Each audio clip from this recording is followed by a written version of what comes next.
नंदुरबार जिल्ह्यातील 4 नगरपालिकांसाठी उद्या मतदानाची प्रक्रिया पार पडणार आहे। यासाठी आज मतपेट्यांचे वाटप जे आहे ते केलं जात आहे। मतदानासाठी लागणारे जे साहित्य आहे ते साहित्यांचे वाटप केलं जात आहे। उद्या होणारे या मतदानाकडे संपूर्ण महाराष्ट्राचे लक्ष लागलेलं आहे। नंदुरबार जिल्ह्यात 4 नगरपालिकेच्या निवडणुका होत आहे। यासाठी 256 मतदान केंद्र राहणार आहे। तर त्यासाठी 2,25,000 पेक्षा अधिक मतदार जे आहेत आपला मतदानाचा हक्क बजावणार आहेत। नंदुरबार जिल्ह्यात होणाऱ्या 4 नगरपालिकेच्या निवडणुकीसाठी 4 नगराध्यक्ष पदाच्या उमेदवारासाठी जवळपास 20 उमेदवार रिंगणात आहेत। तर नगराध्यक्ष पदाच्या 114 जागांसाठी 470 उमेदवार जे आहेत ते यात रिंगणात येते।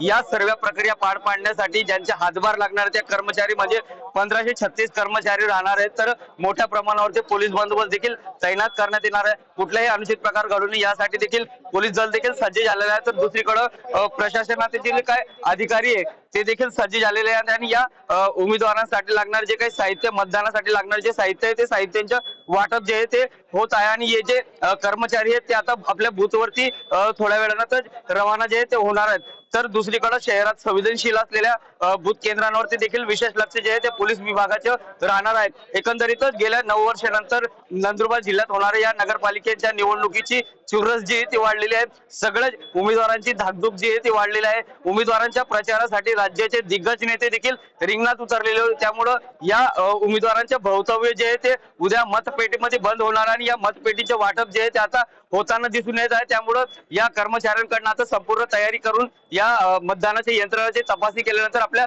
मतदान केंद्रावरती रवाना होणार आहेत। जितेंद्र बैसरे, टीव्ही 9 मराठी, नंदुरबार।